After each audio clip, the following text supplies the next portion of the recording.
Hello నమస్తే. నేను శ్రీనివాసరావు వాసంశెట్టి, నాది కాకినాడ అండి. ప్రతి మండే వెహికల్ గురించి ఏదో ఒక విషయం గురించి, యాక్సిడెంట్ కానీ వెహికల్ ఇంజిన్ గురించి కానీ ఎక్స్ప్లెయిన్ చేయడానికి, నాకు తెలిసిన నాలెడ్జ్లో ఎక్స్ప్లెయిన్ చేయడానికి డాక్టర్ కారుని ఒక సిరీస్ ప్రతి మండే నేను స్టార్ట్ చేశానండి. నేను బీకామ్ కంప్యూటర్స్ చేశాను. అదేవిధంగా మా father mechanic. After 10th inter డిగ్రీలో నేను వర్క్షాప్లో వర్క్ చేయడం జరిగింది మా ఫాదర్తో కలిసి. అలాగే నేను 15 years మారుతిలో వర్క్ చేశాను హైదరాబాద్లో. నాకున్న ఎక్స్పీరియన్స్లో ఈ సిరీస్ని స్టార్ట్ చేశాను. నాకున్న కొంచెం నాలెడ్జ్లో జనాలకి తెలియాలని ఈ సిరీస్ స్టార్ట్ చేశాను.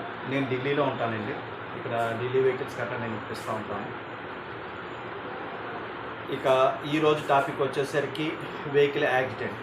How to find out the vehicle accidents. Most of the vehicles accidents అనేవి ఫ్రంట్ పార్ట్లోనే జరుగుతాయి. ఢిల్లీలో వచ్చేసరికి మోస్ట్లీ యాక్సిడెంట్ ఉండవు, కానీ ఇక్కడ ట్రాఫిక్ ఎక్కువ ఉండటం వలన స్క్రాచెస్ కట్ట ఉంటాయి వెహికల్స్కి ఎక్కువ. కానీ ఇక యాక్సిడెంట్ విషయానికి వస్తే ఫ్రంట్ పార్ట్లోనే ఎక్కువ 80% జరుగుతాయి. కాబట్టి ఎప్పుడూ కూడా ఢిల్లీ చాలామంది వస్తున్నారు, వెహికల్ కొనుక్కుంటున్నారు. ఇక్కడ యాక్సిడెంట్ని చాలా అద్భుతంగా, చాలా వీళ్ళ పనితనం చాలా బాగుంటుంది. చాలా అద్భుతంగా దాన్ని మేనేజ్ చేస్తారు వీళ్ళు. ముందుగా మనం యాక్సిడెంట్ని సింపుల్గా, అంటే జనరల్గా సామాన్య వాళ్ళు కూడా మెకానిజం తెలియకుండా మామూలుగా వాళ్ళు కూడా ఫైండ్ అవుట్ చేయడం ఎలాగనేది నేను చెప్తాను. వెహికల్ ఎప్పుడూ కూడా బానట్టు, ఫెండరు, బంపర్, ఈ పార్ట్లు లెఫ్ట్ సైడ్ రైట్ సైడ్ కూడా ఈ పార్ట్స్ని ఎక్కడైతే అవి కలుస్తున్నాయో, అంటే లైనింగ్, ఆ లైనింగ్ని మనం క్లీన్గా అబ్జర్వ్ చేస్తే ఎప్పుడైనా యాక్సిడెంట్ అయితే కంపల్సరీ ఆ లైనింగ్లో డిస్టర్బెన్స్ వస్తుంది, అంటే గ్యాపింగ్ రావడం కానీ జరుగుతుంది. ఈ విధంగా మనం ఈజీగా ఫైండ్ అవుట్. కానీ అది చిన్న యాక్సిడెంట్ పెద్ద యాక్సిడెంట్ అనేది మనం ఫైండ్ అవుట్ చేయాలి. అది చూస్తే తెలుస్తుంది అది రీప్లేస్మెంట్ అయిందా లేదా. ఇక్కడ బోనట్ కానీ డోర్లు కానీ రీప్లేస్మెంట్ అయినా సరే వీళ్ళ కంపెనీ సీల్ ఈజీగా ఇక్కడ వేయటం జరుగుతుంది. అది ఏ విధంగా అంటే కొన్ని వాటికైతే ఎలక్ట్రానిక్స్ టీవీ మెకానికల్ ఎలక్ట్రానిక్స్ వాళ్ళు ఉంటారు కాబట్టి వాళ్ళు వాడే లిడ్ ఉంటుంది. ఎలక్ట్రానిక్స్ వాళ్ళు వాడే లిడ్ ఉంటుందండి. ఆ లిడ్ని ఇక్కడ యూజ్ చేయడం జరుగుతుంది. లిడ్ అనేది హార్డ్ అవుతుంది. యాజ్ ఇట్ ఈజ్ సీల్ వేసేస్తారు వీళ్ళు, కంపెనీ నుంచి ఎలా వస్తుంది అలా వస్తుంది. కానీ లిడ్ వాడటం లిడ్ చాలా హార్డ్ ఉంటుంది. కొంతమంది ఏంటంటే మైన్ వాడతారు. మైన్ కొంచెం మెత్తగా సాఫ్ట్గా ఉంటుంది, అది కరెక్ట్గా సెట్ అవుతుంది. దాన్ని కొంతమంది వాడతారు. ఏదైనా అది తెలిస్తే ఫైండ్ అవుట్ చేయగలుగుతారు. చాలా వరకు నాలెడ్జ్ ఫైండ్ అవుట్ చేసేస్తారు. కొంచెం ఫైండ్ అవుట్ చేయడం కొంచెం డిఫికల్ట్ అవుతుంది. అది ఎప్పుడైతే ఈ పిల్లర్స్ని రిపేర్ చేశారు, రిపేర్ అయిపోయింది కదా, డోర్ చేంజ్ చేశారు, డోర్ చేంజ్ అయిపోయింది కదా, ప్రాబ్లం లేదు. ఎప్పుడైతే ఇది రిపేర్ అవుతుందో పిల్లర్ కానీ డోర్ కానీ, ఎప్పుడంటే ఆ పట్టుకునే క్యాచింగ్ కరెక్ట్గా ఒరిజినాలిటీ రాదు. పట్టుకునే క్యాచింగ్ సరిగ్గా పట్టుకోలేదు. డోర్ని కానీ పిల్లర్ డోర్ని సరిగ్గా పట్టుకోలేదు. ఎప్పుడైతే అది డ్యామేజ్ అయిందో అది పట్టుకోవడం అనేది చాలా కష్టం. ఇప్పుడు కూడా ఈ డోర్కి 3 locks ఇస్తారు కంపెనీ వాళ్ళు. 3 locksతో అది లాక్ అయి ఉంటుంది. ఇప్పుడు ఒక లాక్ ఫెయిల్ అయినా సరే ఓపెన్, అది అంత ఈజీగా ఓపెన్ అవుతుంది కంపెనీ నుంచి వచ్చింది. ఎప్పుడైతే పిల్లర్స్ ఇలాగ డ్యామేజ్ అయ్యే రిపేర్ అయ్యిందో అది ఏమవుతుందంటే అది 100% అది క్యాచింగ్గా పట్టుకుంటుందని మనం గ్యారంటీ చెప్పాలి.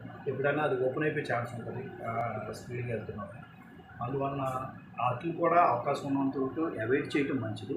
ఇంకా బండి ఏదైనా ఫ్రంట్ పార్ట్ డ్యామేజ్ కానీ, లేకపోతే ఏదైనా ఫ్రంట్ లెగ్ పీస్, అంటే ఇప్పుడు మనకి కాలుకి ఏదైనా యాక్సిడెంట్ అయ్యి మనకి ఏదైనా ఆపరేషన్ అయ్యి లేకపోతే ఏదైనా ఐరన్ పెట్టిన తర్వాత కంపల్సరీ అది ఒరిజినాలిటీ రాదు, ఒరిజినాలిటీ కోల్పోయినట్టే. కంపల్సరీ మనం వాకింగ్ వెళ్ళినప్పుడు కానీ, అంటే 3 నెలల హాస్పిటల్లో రెస్ట్ తీసుకున్న తర్వాత బయటకు వచ్చిన తర్వాత నడుస్తున్నప్పుడు కానీ, బండి నడుపుతున్నప్పుడు కానీ దాని యొక్క పెయిన్ మనకు తెలుస్తుంది. చిన్నగా చురుకుమంటం కానీ ఇలా పెయిన్ నడుస్తుంది. మనం మళ్ళీ ఒక 3 నెలలకోసారి డాక్టర్ దగ్గరికి వెళ్తాం, దాన్ని చెకప్ చేయించుకోవడం ఇలా జరుగుతుంది. అదేవిధంగా కారుకి కూడా డ్యామేజ్ అయినప్పుడు రోడ్డు మీద రోడ్డు అక్కడ తయారు చేసినప్పుడు బాగానే ఉంటుంది. ఏదో డీలర్ దగ్గర కానీ షోరూమ్ దగ్గర కానీ అక్కడ పెట్టినప్పుడు ఇది రిపేర్ చేశారు కానీ బాగానే ఉంటుంది. కానీ ఆ వెహికల్ బయటకు వచ్చి రోడ్డు మీద గతుకుండో కానీ స్పీడో బ్రేకర్స్ మీద కానీ వెళ్తున్నప్పుడు నెమ్మదిగా ఆల్రెడీ అది కోసారి కదిలి ఉంటుంది.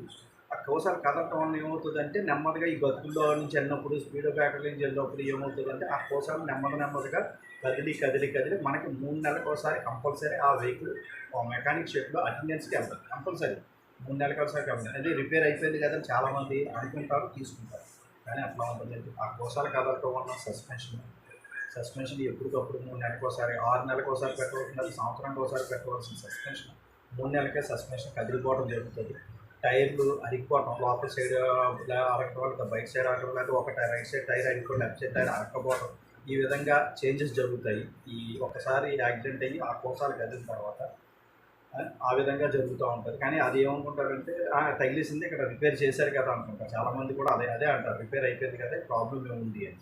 ప్రాబ్లం తర్వాత వస్తుందండి. అది ఇప్పుడు ఏ వెహికల్ అయినా సరే, ఏదైనా సరే, అది మానవ సంబంధాలు అవ్వచ్చు, వెహికల్ అవ్వచ్చు, ఏదైనా సరే ఒక రిలేషన్లో వెళ్ళిన తర్వాత అందులో లోటుపాట్లు అది ఏంటంటే కనీసం ఒక 3 నెలల నుంచి 6 నెలల టైం పడుతుంది. అదేవిధంగా ఒక వెహికల్ మనం కొనుక్కున్న తర్వాత అది మంచిదా చెడ్డదా అని తెలుసుకోవడానికి, దాంట్లో ఉన్న లోటుపాట్లు మనం తెలుసుకోవడానికి కూడా 3 నెలల నుంచి 6 నెలల టైం పడుతుంది.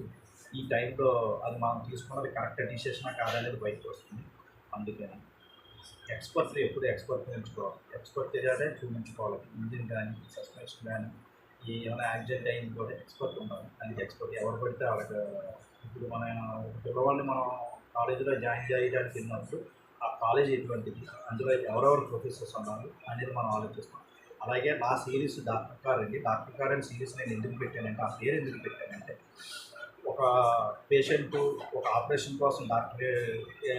కోసం చేయించుకోవాలనుకున్నప్పుడు వాళ్ళ ముందు నుంచి ఏ హాస్పిటల్ అయితే మంచిది, ఏ హాస్పిటల్ అయితే ఆయన ఎంఎస్ చేశాడా, ఎండి చేశాడా అనేది ఆలోచించి అక్కడ హాస్పిటల్ కరెక్ట్గా ఉందో లేదో ఎంక్వైరీ చేసుకుని మన పేషెంట్ని జాయిన్ చేసి ఆపరేషన్కి ప్రిపేర్ అవుతాం. అదేవిధంగా కారు దగ్గరికి వచ్చేసరికి అతను ఏం చేశాడు, అతను ఎవరు, అతను మెకానిక్గా లేకపోతే ఏదైనా చేశాడా, ఇతనికి మెకానిక్ ఫీల్డ్ ఎంత ఎక్స్పీరియన్స్ ఉంది ఏంటి అనేది కూడా మనం ఏమీ ఆలోచించాం. జాయిన్ చేసేటప్పుడు కాలేజీ గురించి ఎలా ఆలోచిస్తాము, ఆపరేషన్కి వెళ్ళేటప్పుడు హాస్పిటల్ గురించి ఎలా చేస్తాం. అలాగే కారు అనేది చాలా ఇంపార్టెంట్ అండి. మనం డబ్బులు ఇచ్చి కొనుక్కుంటున్నాం, మన డబ్బులు ఇచ్చి మన ప్రాణాలను కొనుక్కుంటున్నాం. ఎందుకంటే మన కారు అనేది ఒక ఇంటితో సమానం, మన కదిలే ఇల్లు. A car just like a home. మన ఫ్యామిలీ అందులో ట్రావెల్ చేస్తుంది. ఆ ట్రావెల్ చేసినప్పుడు ఆ టూల్ అంటే ఆ కార్ అనేది కరెక్ట్గా ఉందా లేదా చూసుకోవాలి, దగ్గరుండి చూసుకోవాలి. అంతేగాని ఎవరికో అతను ఏం చేస్తాడో, అతను ఎక్స్పీరియన్స్ ఏంటి, ఇవన్నీ ఎవరు ఆలోచించారు. డబ్బులు కొట్టేస్తారు అంతే, డబ్బులు కొట్టేస్తారు, తెచ్చే వెహికల్. ఆ వెహికల్లో మన ఫ్యామిలీ వెళ్తున్నప్పుడు ఆ వెహికల్ మనకి కాపాడుతుంది. ఎమర్జెన్సీగా వచ్చినప్పుడు అది ఓపెన్ అవుతుందా, ఎయిర్ బ్యాగ్స్ ఓపెన్ అవుతాయి లేదా, ఎమర్జెన్సీ బ్రేక్ పడుతుందా లేదా, ఇవన్నీ ఎవరు ఆలోచించుకుని కాలేజీలో కుర్రోడ్ గురించి ఆలోచించినట్టు, ఏదైనా ఆపరేషన్ వెళ్ళినప్పుడు డాక్టర్ గురించి, హాస్పిటల్ కూడా ఆలోచించినట్టు కారు గురించి ఎవరు ఆలోచించారు. డబ్బులు కొట్టి తెచ్చే వెహికల్ అనేది ఎంత ప్రమాదం. అది అంటే మనం తప్పుగా అనుకోవద్దు. నేను అన్నమాట తప్పుగా అనుకోవచ్చు ప్లీజ్. అంటే మన డబ్బులు ఇచ్చి మన చావును మనం అంటే అది జాగ్రత్తగా మంచి వెహికల్ అయితే మనం చూసుకోవాలి. కంపల్సరీ మనం పర్సనల్గా చూసుకోవాలి. అది ఎంతవరకు మన సేఫ్, అది ఎవరు తగిలింది, దాని ప్రోఫ్ హిస్టరీ ఏంటి, దాన్ని ఎవరు నడిపారు, అది ఏమైనా యాక్సిడెంట్ అయ్యిందా, ఇవన్నీ కంపల్సరీ తెలుసుకోకుండా వెహికల్ కొనకపోతే నష్టమే లేదు. అసలు కొనకుండా ఉంటే ఇంకా మంచిది, ఇంకా సూపర్. అది కొనకుండా ఉంటుంది. కానీ కొనుక్కునే ఉద్దేశం ఉన్నప్పుడు మన ఫ్యామిలీ ఒక చోట వెళ్ళాలి. మన ఫ్యామిలీ మ్యారేజ్ కానీ, ఫంక్షన్ కానీ కంపల్సరీ అందరూ బండి మీద వెళ్తామని కష్టమే, చాలా కష్టం. ఏదో వర్షం పడినప్పుడు గట్రా ఏమైనా బయట వెళ్తాం, ఏమైనా ఊరికి వెళ్తామని కష్టం. కంపల్సరీ ప్రతి ఒక్కరూ ట్రావెల్ చేయాల్సిందే బయట. అది ప్రమాదం అనేది అది దైవదేవం. కంపల్సరీ ట్రావెల్ చేస్తుంది. కానీ మన ఫ్యామిలీ కంపల్సరీ కార్ అనేది కంపల్సరీ 100% ఈ రోజుల్లో అదొక మన జీవితంలో భాగం అయిపోయింది. అందుకని కొనుక్కునేటప్పుడు మంచి కారు కొనుక్కోండి. మీరు ₹1,00,000 కొనుక్కున్నా, ₹2,00,000 కొనుక్కున్నా, ₹3,00,000 కొనుక్కున్నా, ఎంత కొనుక్కున్నా సరే కారు సేఫ్టీగా ఉందా లేదా మనకు అనేది కంపల్సరీ చూసుకోండి. నా పేరు శ్రీనివాస్ అండి. నా పేరు శ్రీనివాసరావు వాసంశెట్టి, మాది కాకినాడ. నాకున్న పరిజ్ఞానం, నాకున్న ఇందులో నేను ఈ విషయాలు చెప్పాను. ఎవరిని ఇబ్బంది పెట్టాలని, ఎవరిని నుంచి పాటు చేయాలని కాదు, ఎవరిని కించపరచాలని ఇది నేను చేయట్లేదు. ప్రతి సోమవారం డాక్టర్ కార్ అనే సిరీస్ నడుస్తూ ఉంటుంది. నేను ఏదో టాపిక్ మీద కార్ల గురించి, టైర్ గురించి కానీ, టైర్లు కూడా ఒక సబ్జెక్ట్, టైర్ గురించి చెప్పాలి కాబట్టి నా నెంబర్కి ఏమైనా కాల్ చేయాలంటే, నన్ను పర్సనల్గా ఏమైనా అడగాలంటే 9346242721 నా నెంబర్ అండి. నాది కాకినాడ. నా YouTube channel Tirumala Tirupati Motors Kakinada అండి. దయించి మా ఛానల్ని లైక్ చేయండి, షేర్ చేయండి, సబ్స్క్రైబ్ చేయండి. Thank you very much.